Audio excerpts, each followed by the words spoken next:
are getting up to the second level better on a few of the stuff that we had organized for this past game, and you're seeing pad level lower, and guys are rocking off the ball, and I think the running backs are running hard, but I don't think we're in any place right now to make any judgments on where we are, but that was what we did on Saturday. Far left, Joe Nugent, WCMH. Were you satisfied with the rotation at right guard, and is that something you can see doing moving forward? Yeah, I think both those guys deserve to play. I mentioned that last week, and they both did. We'll continue to evaluate it and grade and make sure, but we all know we're going to need these guys, and that's the thing. Whether it's Trevion and Quinchon or Austin and Tegra, I mean, these guys are team players, and they want to win. It's the number one thing here. It isn't about statistics or anything like that, and there'll be plenty of snaps to go around. We know that. So this week we got a new challenge ahead of us, conference game on the road. So those guys will help each other, and we'll see how this week of practice goes, and as we get closer to the game, put a plan together.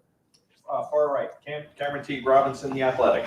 Brian, when you look back at film or even talk to JD, what did you see that went wrong on his kickoffs, and how do you evaluate that going forward? Yeah, I just talked to him about his mindset, and he gave me some information just about a little tweak that he had, and he's either has to make the correction or has to communicate to us that there was an issue. So talked to him for a while though about that and how much we need to moving forward. Tweak, injury or just something he changed in his what he was doing? Yeah, he felt a little something somewhere early on, and wasn't able to quite make the adjustment from there. So nothing long term or anything like that. All right, Adam King, WBNS. Coach, getting ready to go on the road for the first time, how much does changing, going downtown before the home games help get you prepared, or does it at all to go on the road? How do you change your weekly thing as you get ready for conference play on the road? We try to keep it as close to our normal routine as possible. I would say that we do have a little bit more of that feel when we're downtown, that we're on our own and a little bit more isolated, which is good. I think it avoids some distractions as much as we liked being here on campus. But this is new. I mean, you're going on the road in a conference environment. I'm sure they'll have a great crowd, night game. They're playing good football. So, we've got to, face our first challenge on the road. And that comes with, a lot of different things. And like you said, new traveling and, handling the crowd noise and all the above. So good challenge for us. We're looking forward to it. Right next door, Dave Holmes, WSYX. Yeah, so Michigan State's had 3 close games. You guys obviously haven't had one. I know the goal is not to play a close game. You'd rather win by 40 or 50. But how much does the experience of a close game matter, and how do you simulate that with your guys when you haven't experienced it in real time? I think when you have a young team, I think it's significant. I think our guys have played a lot of football and been around a lot of games, different styles of games. So, we should be able to adjust pretty quickly. Front row left, Dave Biddle, 24/7 Sports. Back to right guard for a moment. When you guys are making a decision like that to rotate, how do you balance, we want to have cohesion up front with the same 5 guys, get Tegra as many reps as possible, getting Donnie back, with also wanting to build that depth with getting Austin in there. You know what I mean? Yeah. And I think giving both of them a chance to catch their breath for a series or two is actually a good thing for a young player. So we look at that during the week. We'll rotate those guys during the week so that there's chemistry between Josh Fryer, Seth, and both of those guys when they're in there. And I think when you practice that way and then you play that way, there isn't all of a sudden like this chemistry issue or anything like that. As long as whoever's not in the game is really focused in, seeing the plays on the tablet, seeing the adjustments in real time, I think that's good. And I do think that is a benefit to having the tablets is, although they're not in there getting the rep, they can actually see what happened in the last series and make any kind of adjustments that are going on in game. Just a quick follow-up. Is Tegra definitely the starter there, or is it a pretty good battle there between him and Austin? Or yeah, we're going to keep moving forward just like we just did and let these guys both play. And as of right now, Tegra's going to start, but they're both going to play, and I think they're excited about that. And I do think it's good for them, especially early on, to have a series to catch their breath and then get back in there.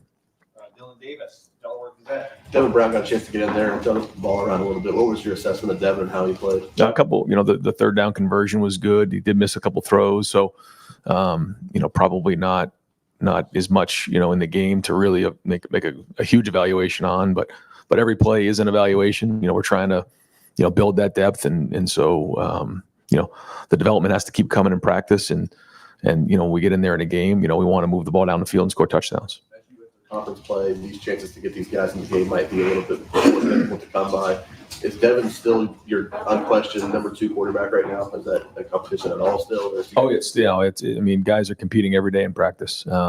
He would be our number 2 right now, but that's across the board. Everyone's got an opportunity to compete, and there's 5 guys in that room that want to get out there, and so to say they're not competing every day wouldn't be right for them. They got to come and bring it, and so we'll have opportunities this week in practice to evaluate them and kind of see where we go. But right now he is our 2. Right behind him, Andy Backstrom, Letterman row.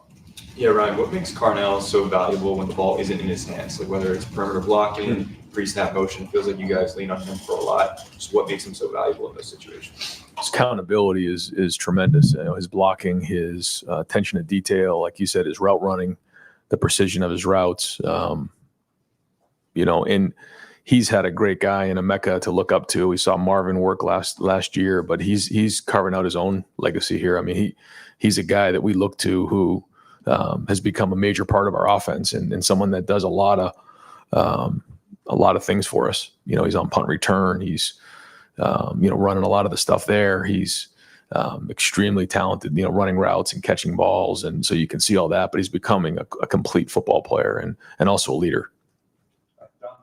WBNS. Coach, how much more do things ramp up now that the non-conference is over and you're going into Big Ten play and scout Sparty for you? Yeah, I mean, it's always about us. So, we always say that the opponent doesn't matter. But all that being said, going on the road and a conference opponent is a big deal. So, everything's got to ramp up, and now we're into game 4, and we got to keep upgrading each week.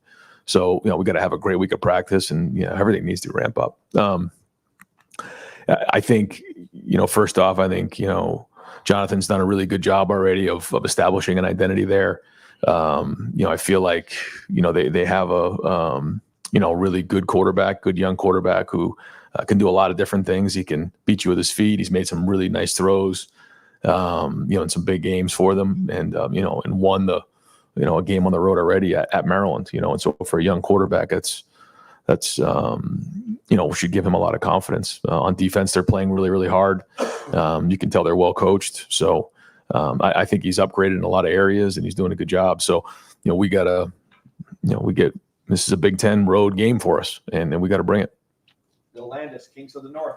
Right, you guys have been really explosive passing, just like a lot of short stuff, screens and slants and all that kind of stuff. As the offense continues to evolve, would you like to see more vertical shots in the offense, or are you pretty comfortable with where you are now and how kind of precise you've been on the short? Yeah, no, it's a good question. I think we want to always, be able to run it right at you, run it outside, run it or throw the ball, horizontally and throw it vertically. And when you can do all those things, you're putting the defense in the highest amount of stress as possible. And a big part of that, though, is what the defense is giving. If they want to play, real deep and keep it in front, then we got to do a good job being efficient with those. If they start to challenge a little bit more, then we got to get behind them and run by them. So if you can do all of those things along with, in the run game, have the quarterback involved with it, again, we feel like that's putting a lot of stress on the defense. And but the key is, when they take away something, can you get to the next thing?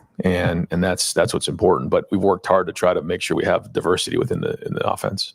Will had said, I think in camp, that he was trying to work on being a more consistent downfield thrower. He hasn't had a large, volume of downfield targets just yet. But what have you made of that so far? Yeah, no, he's really made some great balls and great throws in practice, and he's really made a lot of progress. He has. So long way to go. Still early in the season, but he can make them all, and he's done it in practice. And so I think the timing is continuing to improve. You can just see, the ball's coming out of his hands, and the receivers are maybe even not even out of their break quite yet. I mean, that's good sign. Those are all good signs, and and our guys do such a great job downfield of going up and getting it too. So there's a lot of opportunity and a lot of games ahead of us. Tony Girdman, Buckeye Huddle. How much feedback do you get from Will during the week? I know you'll ask, what do you feel comfortable about? But in terms of who he wants to get involved, or what he's seeing from his teammates that maybe he's giving feedback on them. Like, can we get Carnell involved? Stuff like that. I mean, we always want to make sure that we're getting everybody involved. Now, a big part of that is whatever it takes to go score a touchdown. I mean, that's the number one thing here. But we want to put stress on the defense. How do you do that? You spread the ball around. So that's something we just do naturally.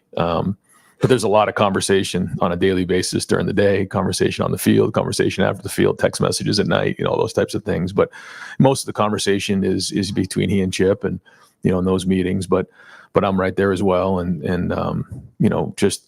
it's great because Chip brings such a different perspective to the table for us. But at the same time, there's certain things that, we've seen over the years that we know show up in some of these opponents that we're playing and what's coming down the road in the Big Ten. And Will has his own experience of playing in the Big 12 in those games. So a lot of good conversation there. And I think it's all healthy. Has that picked up since the season started, or was that something that's been going on, since spring, or like when did things really pick up in terms of the conversation? I don't know if there's any, I mean, it's always been good. I think as he's starting to learn the offense, he gets more and more comfortable. He's able to give more feedback on what he's seeing. And I think it's good to get in here and watch film on your own before the coaches even get to you. What are you seeing? If he comes in with some different ideas that are in line with us, then we know we're getting, the mindset correctly. We're teaching it the right way and he's understanding it. So it's good to get some of his thoughts, on a Monday when, he's watched the film fresh. Pat Murphy, 24/7 Sports. Right. We haven't talked a ton about tight ends, but you guys are obviously using a number of them. How, to the average person, it may not come across, but how impactful are they in terms of what you guys are doing offensively?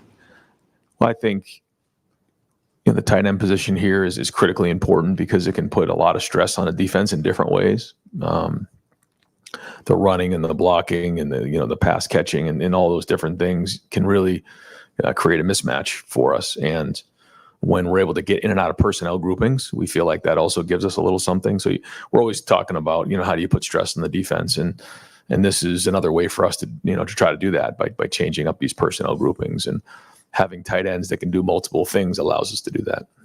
Steven Means, Cleveland.com. Spring was interesting for you, having to make some hires at times that you necessarily don't have to make hires. How well did you know Carlos Loughlin, if at all, before that situation arose where you had to go find a running back? The first time I met him was on a Zoom call during an interview, and we had interviewed, Chip and I, several candidates. I think he might have been 8 or 9 or 10 or somewhere along there, and he almost interviewed us. He had a presentation ready. He gave his drills. I mean, I think we said hello and he ran it from the rest of the way, and it was like, this is our guy. I mean, he was tremendous, and then shared with us his story. Now, we had done a little background, but to hear the whole story of how he got into the game and his passion, and he knew everything about Chip, he knew everything about me. He had knew everything about Ohio State going into the interview, and it was just really, really impressive. And when it came to like the run game, identifying what the blocking schemes were like, how the running back runs, in these type of run schemes and what he's looking for, and then how does he drill it, and mindset and mentality. But of all the things that I liked the most, it was his mindset and his mentality. See, there's a lot of guys on offensive staff where you did have prior relationships with them before, obviously in different roles in your life, right? With him, it just seems like outside guy, you needed to go find a running backs coach. And as you're talking about, that guy just wowed you away.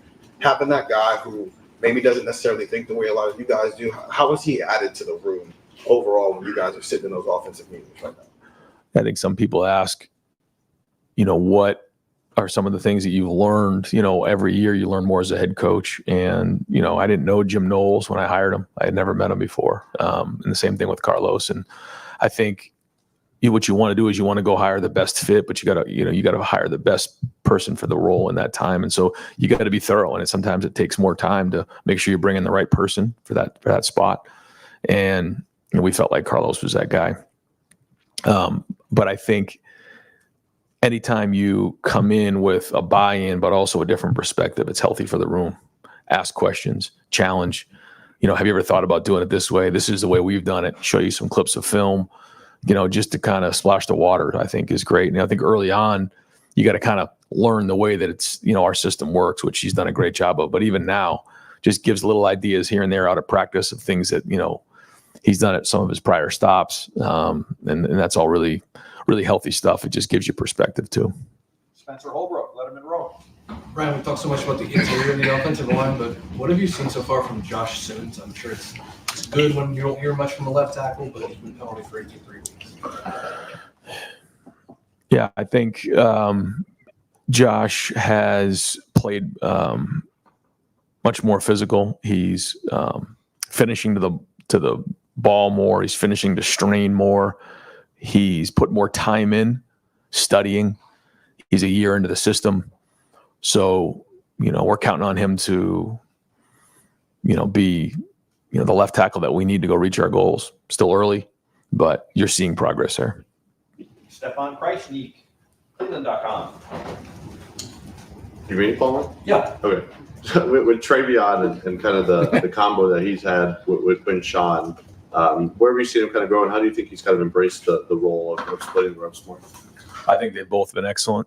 Yeah, and I think that's people ask all the time, but they pull for each other, and you can see in this game they both had great games. They both were the player of the game on offense for us, and when Quinn Sean's got a great run in front of the team, Trey's cheering him on, and vice versa.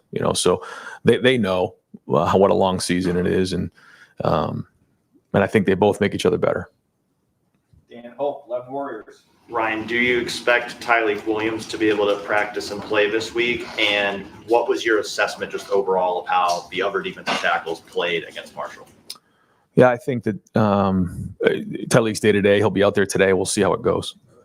I think when you watch the film, there was good play, but there needs to be more consistent play. And so, there's a lot to learn from there and a lot to grow from. And this is an opportunity to build depth in that room. When Tyleik, is out there, he certainly makes his impact felt. And just like when we lost Donovan there for those couple of weeks, it was an opportunity. And so you learn about that when you have to step into that role. It's different than when you're, playing 10 to 15 snaps in a backup capacity to when you're the guy. So good challenge for those guys. And I think, everybody in that room would tell you that there was some good plays, but there needs to be more consistent play. Steve Hellwagen, 24/7 Sports. Just put my hand up and get right in. I want to ask about the defense, just some problems getting off the field on 3rd and 4th down this past week. Was there a consistent theme to anything that you guys saw, or some things that maybe future opponents could hone in on to convert some of those in future games? Yeah, every time you get done with the game, you evaluate it and try to sort through, what went well and what needs to improve. And, there's, I'm not going to get into all the different things right now, but, there was definitely some plays on 3rd down that we'd like to have back, that we'd like to execute better. Is pass rush where you want it right now, just 1 sack this past week, and it wasn't even out of the regular 4-man, it was out of the Rushman kind of special package? I think what's important for everybody to understand, and that includes, JT and Jack and our guys, is, if an offense decides that they're not going to give up any sacks, they can run the ball every play, throw RPO, or get a ball out of their hand quickly. And so it isn't a game of stats. What you got to do is you got to stop the run. And if the quarterback, is in a situation where he's looking to run quarterback draw or quarterback power or those type of things, we got to stop the run first. The sacks will come.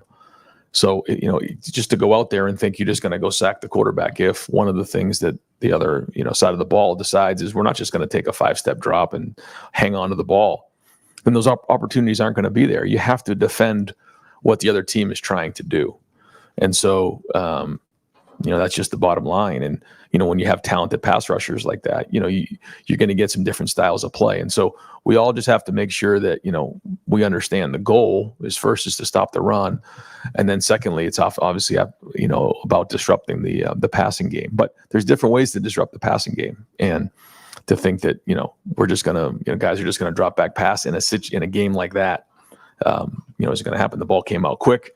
Quarterback did not hang on to it. So, there's a lot of things that come with that, and we could talk about this for hours, but I want to make sure that the number one goal is the number one goal, and that's to stop the run and to get off the field on 3rd down, whatever that takes. And it may not be a sack. Joey Kaufman, Columbus Dispatch. Ryan, did you hear anybody from the Woody days about going into the tee on that seat with Will Howard? The tee, well, yeah, Chip brought it out in the spring game, and that was kind of robust there to show a little respect to Coach Hayes and the way they used to run the ball here. So we wanted to do that then. Now that formation gives us a little something. It gives us some balance, and so we'll continue to build on it as the season goes on. Is Chip ran it a lot at UCLA? Was that sort of something or not a lot, but he ran it somewhat at UCLA? Was that something he kind of suggested he was something you could do? Absolutely. Yeah, that was something he's got a little bit of background in. So we spent some time talking about it this off season and looked at some different things out of it. And so when appropriate, we'll utilize it. Far left, Whitney Harding, WCMH. Hi, Ryan. Kind of a left field question. I was going to ask you, have you heard about the story about Michigan State's Armorian Smith and that he's raising his 5 siblings? I mean, it's just a truly incredible story, and I was wondering what your thoughts were on, what these kids on a regular go through. Right. And the extra time that he's putting into all of this. Yeah, I was told secondhand a little bit. I don't know all the details, so it'd be hard for me to comment on it. But I certainly, what I've heard, have a lot of respect, for that situation and understand the challenges that I can't imagine what that challenge is like. But and everything that it sounds like he and his family have gone through. So it's one of the things that kind of gets lost a little bit. Is that, these are young men and not everybody's has the same family situation or dynamic. And that's why we always have to make sure we focus on, our, one of our goals here is to raise great young men and to be supportive and those type of things. And so, again, I don't know all the details, but certainly, have a lot of respect and I've definitely thought about what that means for he and his family. Austin Ward, the podcast.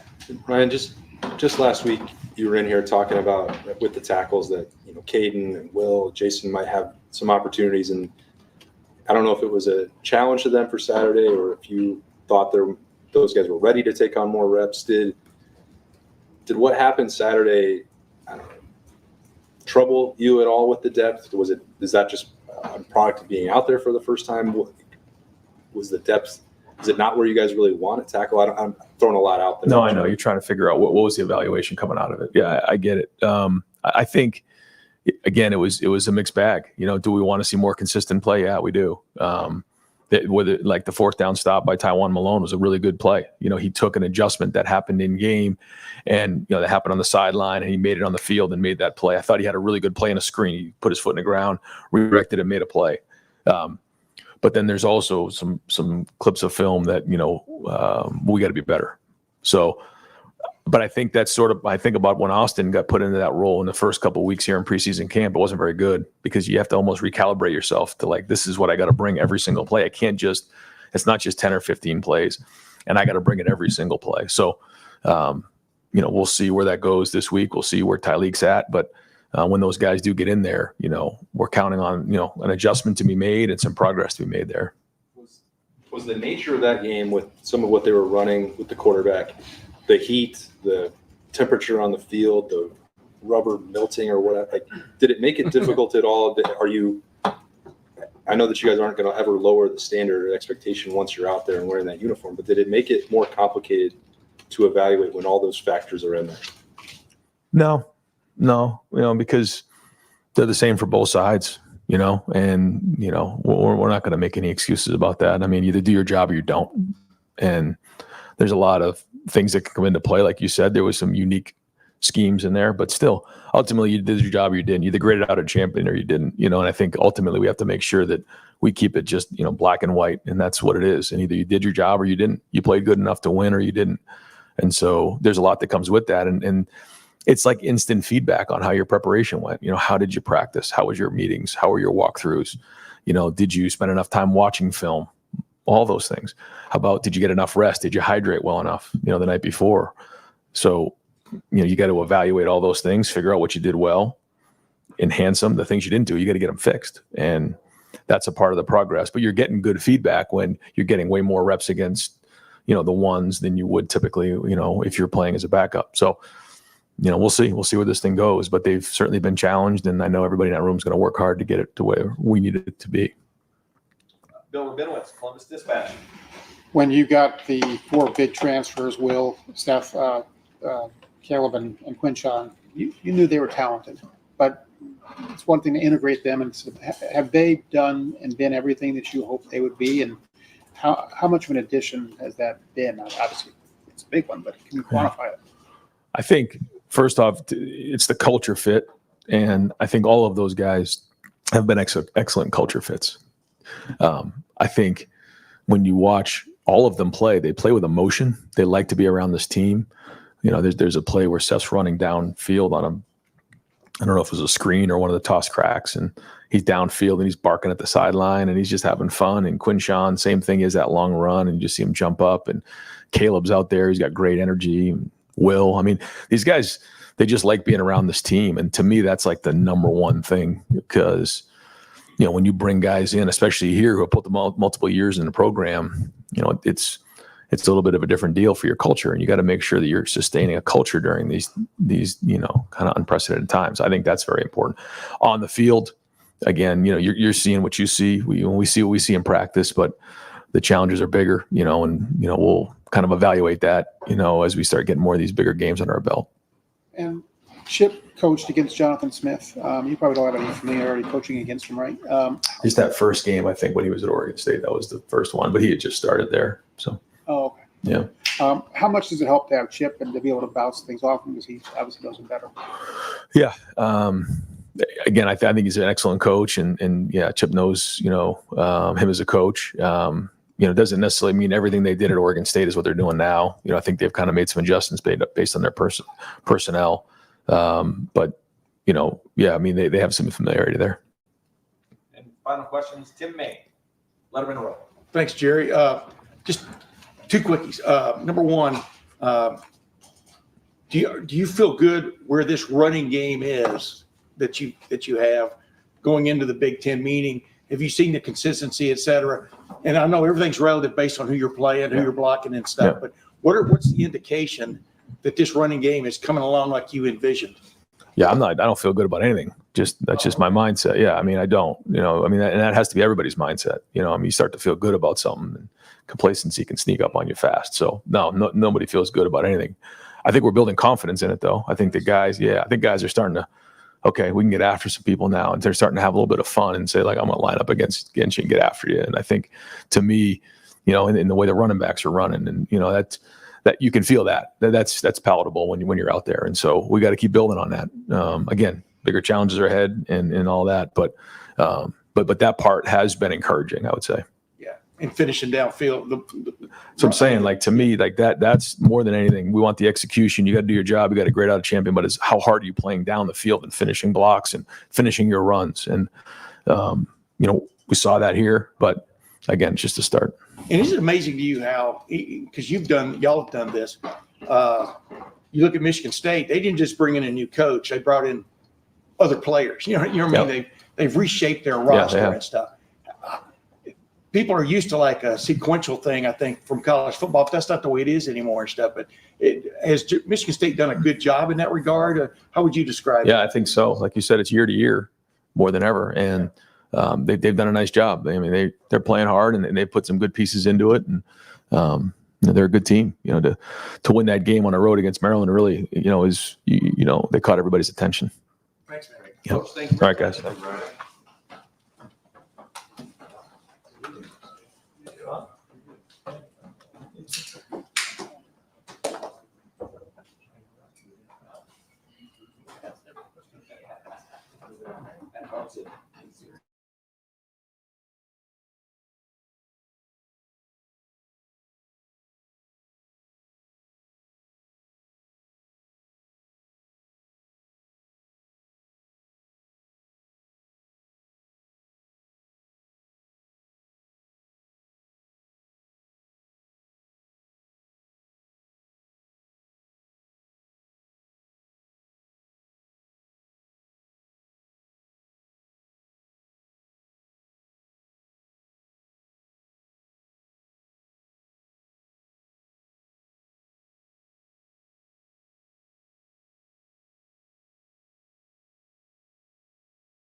Hey, Jim, I want to ask about the linebackers. What do you like so far about your linebacking core? What don't you like? Just break down what you're seeing from the linebackers, if you would. Yeah, overall in general, pleased. They know the system. They operate. They can make checks, see things happen before they happen. I think they've been matching up pretty well in pass coverage. I think we've been doing a more advanced job there, and just get better at tackling. I mean, it's a science that you never practice live. So, those even when you make the tackle, is it 3 or is it 5? Because that leads to the 3rd and 1s, 2s and 3s that make it difficult. So, I mean, I think it's just that tackling and how to continue to get more physical tackles, speed of the game tackles, while also still taking care of them at the same time during practice. You guys seem to have some good depth. Are you guys still trying to figure out who your top 2 backers are? No, I think Sonny and Cody have established themselves. But I like what, Arvell and CJ are doing. And Gabe in limited reps has done well also. Stay in the front row, Austin. Jim, what did you think of the defensive tackles there without Tyleek on Saturday? I thought Taiwan showed up, definitely. Kind of flashed a couple times and in terms of being athletic and running to the ball. So I thought he made some good strides for himself and the team. Go 3rd row, Andy Andrews. Sticking with the defensive tackles, you talked about Taiwan, obviously, but with Hero, Jason, Caden, where's the rest of that group at? Specifically at 3 tech and Caden, how has he sort of elevated that nose guard depth behind time? Caden's, he's interesting because he's very talented, plays hard. I think it's a matter of consistency with him, and predictability, I would say. So if you flash outside your gap and you make a play, great. And the next time you flash outside the gap and don't make a play, then, we have to be disciplined in our approach. But I think he's certainly shown the ability to mess things up in there. Go next door to Dan Hope, 11 Warriors. And just to follow up on Taiwan, if Tyleek wasn't able to go this week, would you see him as your starting 3 tech based on how he played? We haven't really discussed that yet because we're hopeful on Tyleek, but I think there's a chance. Do you think just regardless that Taiwan has earned himself more consistent playing time based on that performance? Well, based on that performance, yes. It's only one performance, but he did a good job. Go right behind Tony Kerneman. I don't believe there's a defensive player of the game announced. Correct. Why and what went into that decision? Well, we just you got to speak truth, and while we had some champions, we had no one that we thought really showed a silver bullet of the game performance. Come here to the front, Stephen Means. In terms of the defensive tackle, did you think going into this game that maybe there was more depth at the defensive tackle than maybe the film showed you, or even live on Saturday showed you actually there was? You can think whatever I want, right? It doesn't matter until you actually show up in a game, in front of 100,000 and do it, So I think you just really don't know until a guy gets a significant amount of plays. I mean, you can get in here and spot performance here or there, or when the game is in control, but you have to be able to do it when the game is on the line for a significant amount of reps. So you really don't know until it happens. Go on the aisle here, Dylan Davis. Going back to the linebackers, Arvell said last week that he hasn't really worked much at the will, who's mainly Mike. How difficult would it be to get ready to play that position if you needed to, or is that just not an option that's on the table at this point? No, it's not an option. I mean, with Arvell, he's on a structured course to greatness. So he's climbing that step by step. So you want to throw anything, don't throw a monkey wrench in there. Behind Dylan, we'll go to the central. Jim, what did you like from the secondary handling an offense on Saturday that you guys probably won't see a lot of moving forward? Well, we only gave up one explosive pass. So, I think gave up 2 explosive runs. So 5 explosives over 3 games in terms of the way we look at it is a big deal, and I think that has a lot to do with our secondary. Making sure that we keep things in front, that we contest when there's an opportunity to contest. Whether it's air raid principles, you guys don't face the option ever, but these one-off offenses that you won't see a lot of Big Ten play. How much different is it to see that and then to pivot into conference play, knowing that you really won't see that again? It's not, because you have to have the concepts and fundamentals and disciplines of your defense. They hold up. If you're creating new things every week based on the offense, I mean, you can change up your calls obviously based on the offense, but the fundamentals, the technique, those consistencies, they apply across the board. Come back here to the front, Tim, Matt. Yeah, just 2 quickies. Arvell, I want to follow up on that. I mean, do you remember in preseason camp, was it in preseason camp where you saw him, where the light bulb was really coming on? I mean, when did it start showing up? Was it in the spring, or was it?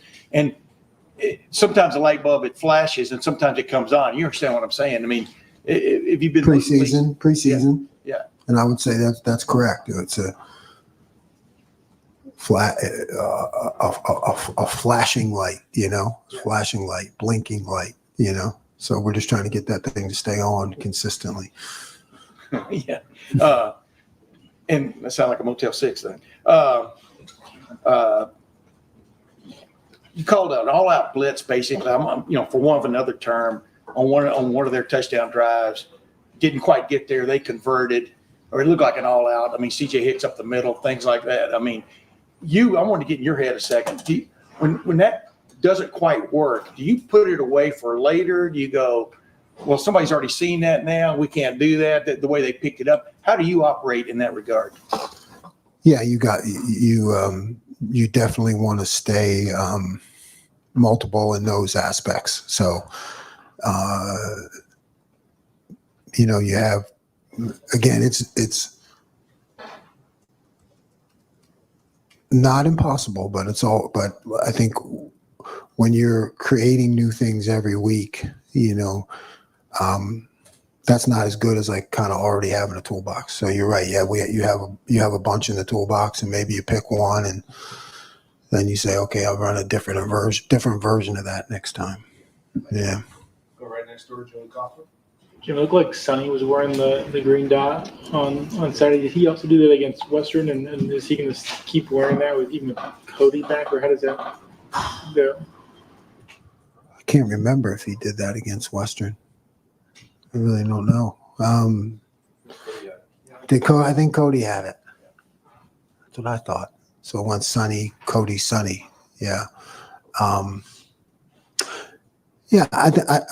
think that can kind of flip back and forth. I think the more experience you get both those guys doing it, the better, and because one goes down, the other guy does it. But so I think that can remain fluid.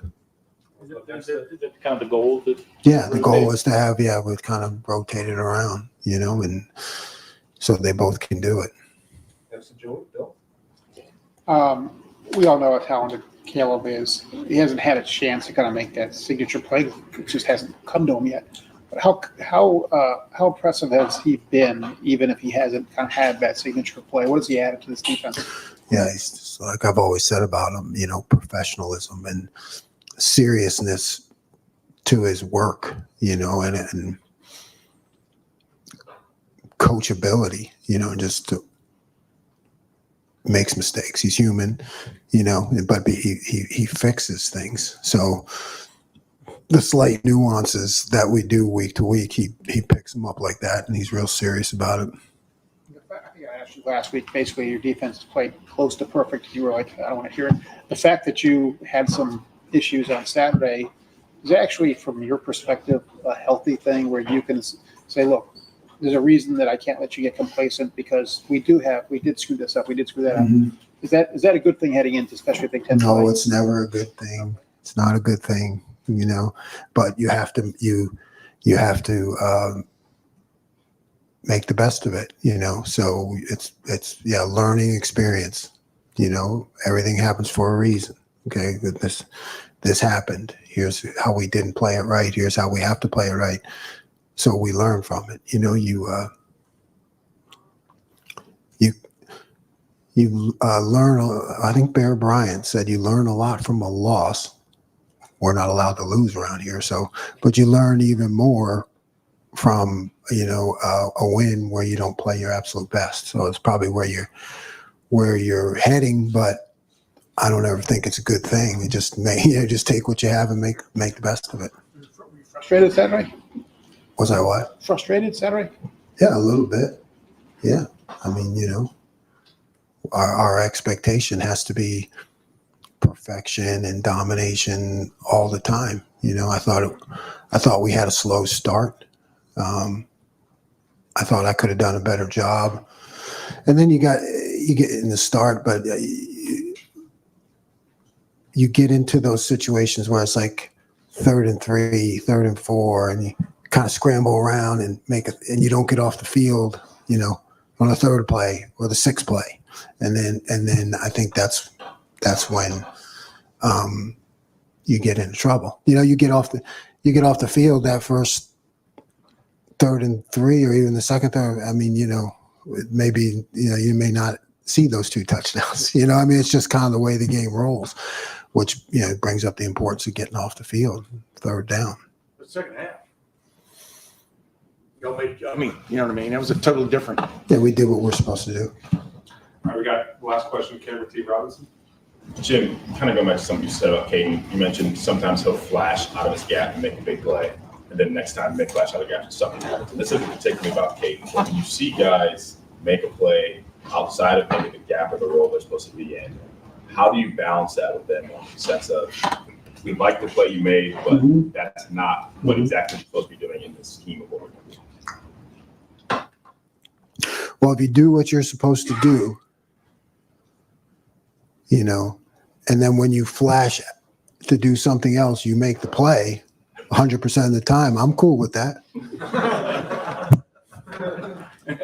Thank you. All right.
What's up, guys? How we doing? Good, good. Carnell does without the ball in his hands that maybe stand out to you, whether it's blocking or pre-snap motion, helping manipulate the defense? I think Carnell's done a really, really good job this year, not just with the ball in his hands, like you said, but blocking and, influencing guys, without the ball. He's really, really taken ownership of that. And he said, it doesn't matter if I have the ball in my hands or not. And I think that's, I've talked about like this selflessness of the guys in that room. And they all want to help each other succeed. And they know that, if you make a big block, you're going to have the ball coming to you soon. And we're going to continue to reward that. And I mean, that's huge. Like there were some blocks that he made on some plays that, turned some 10-yard gains into 20, 25-yard gains. And that's a difference maker. And he's done a really good job with that. Well, I think maybe in camp you might have said that you were kind of focusing on improving kind of deep ball consistency. And I know there's not been a ton of chances to do that thus far, but just wondering how you feel about that. And when you're trying to work on it, is it more about mechanical stuff with yourself or more about kind of learning the body language and speed with which your receivers are playing? I think it's a little bit of both. And I think at the end of the day, it's just repetitions. And I don't think last game we had a lot of opportunities and we didn't really need to push the ball down the field. I mean, when you got guys taking, 53 yards on a slant route, I mean, I'm not going to complain about that. And obviously, we want to push the ball down the field. And I think in practice, I've made some strides in it. We've done some good things. We haven't shown it a ton, which can be a good and a bad thing. I think we do have the ability to do it, and I need to be able to show that. I don't think I've shown that yet, but I'm excited to get more opportunities to do that because it's a young season and we got a lot of time, and pushing the ball down the field is one of the things that I think our offense should be one of our strengths and can be one of our strengths because of the dudes we have in that room. And for me, it's really just letting those guys go out there and make plays and just putting the ball up for them and just trusting that they're going to be where they're supposed to be. And at the end of the day, the more that we work it in practice and the more that more opportunities we're going to be able to do it in the game, I think the better. And I think I personally need to be a little bit better with it, and we're trying to work on it, but we didn't really need to use it yet, but it's definitely going to be important. And we're working on it, and it's going to be a big part of our game. And I'm not concerned at all with it at all right now. From your perspective, what makes it tough to go up against a defense that has Caleb Downs? Caleb's a heck of a player, man, and he plays so hard downhill, and he fills the hole so quick. For me, it makes me have to be a little more true with my reads, and have to respect him and really all those guys. Just the way that they can track guys across the formation and come downhill and fill holes. It changes the way that you sometimes, your RPO game, sometimes you read some things and you think you might have a guy out leveraged and Caleb comes down and makes a really good play. So it challenges you in practice. And like I say, going against those guys every day makes us better. So it's nothing but good things. Well, you've talked a lot about if you have a one-on-one matchup with JJ, then that's always a good decision to take that shot. If you still feel that way about that play that led to the interception on Saturday, if that's still where the ball needs to go, I assume you agree with that. But if you don't, you can correct me. What needs to be corrected about it to make sure that becomes a completion or not the worst case scenario moving forward? Yeah, I think there's a lot of things you can look at on a play like that, and I think sometimes things happen in football, and the kid made a good play. At the end of the day, I think, we want the receivers splits to be a little closer on that one, just after looking at it, how we can help ourselves improve. Because for me, it's I got the matchup, I'm going to put it on a spot, and trust that he's going to be there. And, and sometimes, the defense makes a good play, sometimes we get squeezed to the sideline a little bit. And, but at the end of the day, I got all the faith in the world in those guys. And I think that's a 1 in 100 kind of play that kind of happened. And, things happen. It's not going to be perfect. But the most important thing, and the thing that I think I was the most proud of with myself and with the team, is that we didn't let it affect us. And I think you could see that, like, nobody really batted an eye, like, obviously, we have to take care of the ball, and I can't throw picks, and, things like that can't happen. But I think, the way that we responded from it is shows the character of this team and the confidence that we all have in each other. And just a moment like that, is not gonna make us bat an eye. So I think that's a good sign. Well, when you watch Michigan State, they rank toward the top nationally in sacks and their ability to get pressure on quarterbacks. What's stands out to you? They got some good players up front. I think they got some good players in the secondary as well. Just in watching some of their games from this year, I think their scheme's pretty good. I think they do some good things. They heated up Boston College a little more than they heated up the teams that they played in the first 3 weeks. So we got to be ready for whatever their plan's going to be against us. But they got some good players. I think number 2 is a really good player off the edge. I think their linebackers are they've been playing a while. They're good players.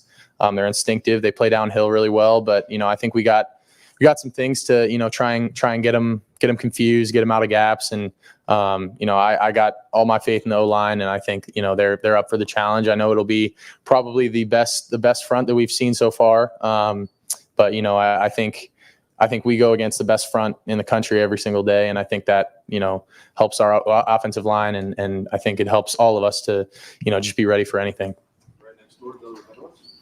You and Caleb and Quinshawn and Seth all were accomplished players, and you played well here. Just can you describe the challenge, if it even was, of integrating into this program, because you came from different places, different philosophies, whatever, but it seems like it's been pretty seamless. Yeah, I think that's a credit to the people in this building and the people that, and the people on the team, the players. They all took us in and accepted us as one of their own, from the very start. And that is something that will be forever eternally grateful for. There wasn't really any pushback. There can be bad blood sometimes when new guys come in, and people can think that we might have big heads, but I think we all came in with the right attitude, right mindset, and we all knew that we were on the same page and that we were all here for the right reasons. And I think when we all step back and kind of look at it, I think they wanted to bring in really good players, but I think they also really wanted to bring in good people and good character people. And I think they did a really, really good job in finding some really good people, not only good players, but good people. And, when you have a tight, locker room like we do, it makes it easy for guys like us to come in and just be a part of something. And it's a blessing, man. It truly is a privilege to be a part of this team. And, I'm thankful for the guys for, bringing us in, even though, we've all came from our different backgrounds and had a lot of different experiences. And I think, all that's valuable. But, they really respected us and treated us great. And I'm just really thankful for all the people in this building and all the players for helping us transition into this place, so seamlessly, like you said. Come over here to Adam. Okay. Well, kind of building off of that, your leadership. I mean, I'm sure you get here in the spring, you're trying to settle in, get used to all the new. Now that you've gone through 3 games, you've gone through fall camp, how have you seen your leadership grow through the team, and how would you describe yourself as a leader? Yeah, I think the way that I work, I'm an encourager. I'm a positive guy. I want to, obviously you're not going to be able to be positive all the time, and sometimes you gotta pull people along. But for me, the way that I look at things, man, it's like we're out here playing a kids game. We're having fun. We want to have fun with this, man. Like at the end of the day, we're all together for the same purpose. Like smile a little bit, have fun. Pick your brothers up when they're down.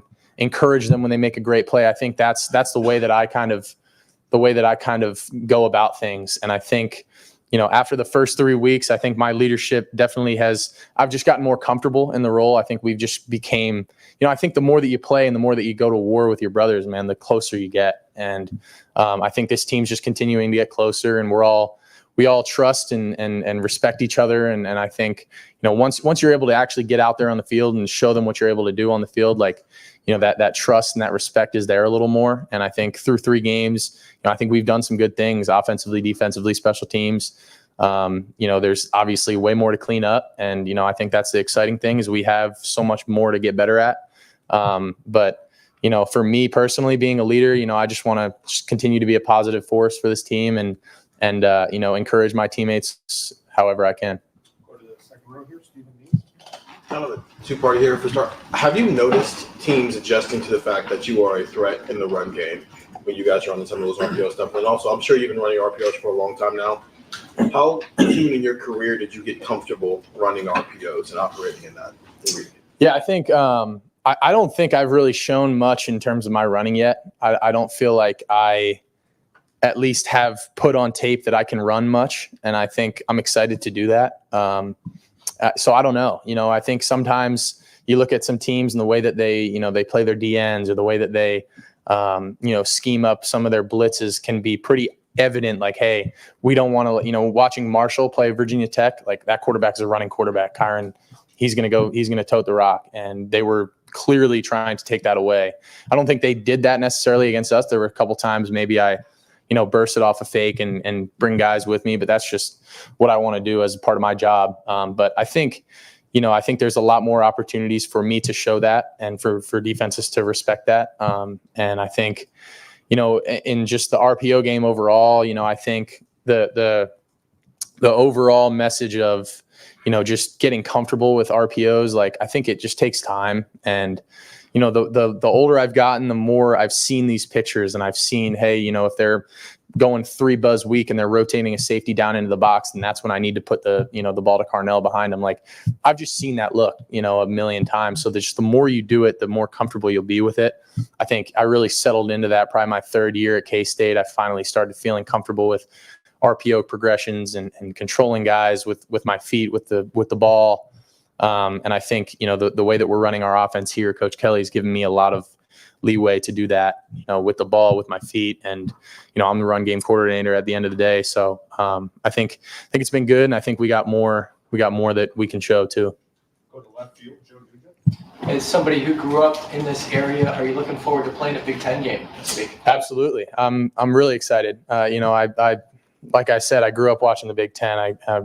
Spartan Stadium, cool place, man. I'm excited. I think it's going to be, a night game. It's going to be fun. It's going to be popping. I'm looking forward to it. I think it's a cool opportunity, man. And the non-conference games were fun, but we know it gets real, and in the conference, anything can happen. So we know every week we're going to get every team's best shot. And I know Michigan State's a good team, man. They're a hard-nosed, good playing team. So we're up for the challenge. We're looking forward to it. And I'm looking forward to playing my first Big Ten game.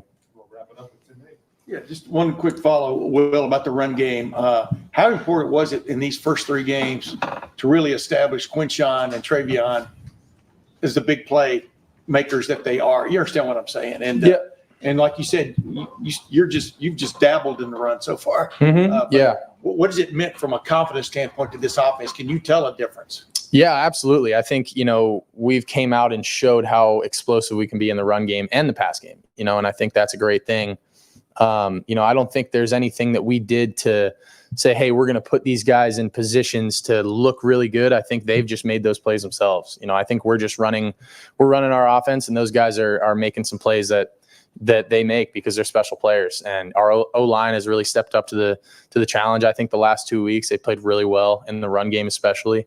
And I think, getting that run game started was really big for this offense. And because, the better you run the ball, man, it opens everything up. It opens the screen game up. It opens RPOs up. It opens the big play shots down the field up. It opens everything up. So, if you can get your run game going like we have, the better it is.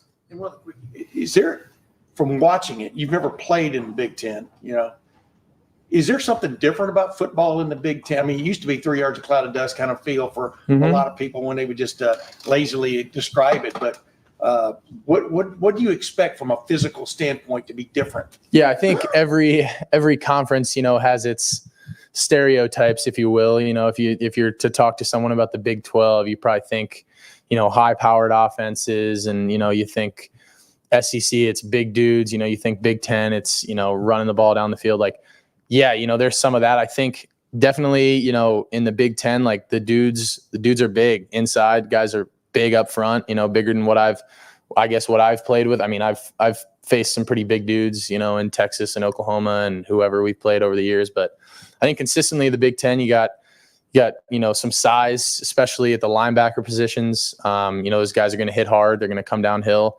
But I think at the end of the day, man, like it's football, and I'm not really looking at it any different. And I think the Big Ten is a really, really strong league, and we got a lot of good teams in it. But I think you can say that about a lot of leagues. And when you're at Ohio State, I feel like we have the talent and the ability we should beat everyone every week. And, that's the way that we have to look at things. And you know what, like, it doesn't matter who it is. That's the mindset we got to have. Thanks, man. Thank you. Appreciate you guys. Go Bucks. I don't. Oh, good. That wasn't you. No, not me. I waved at you, but with just one finger.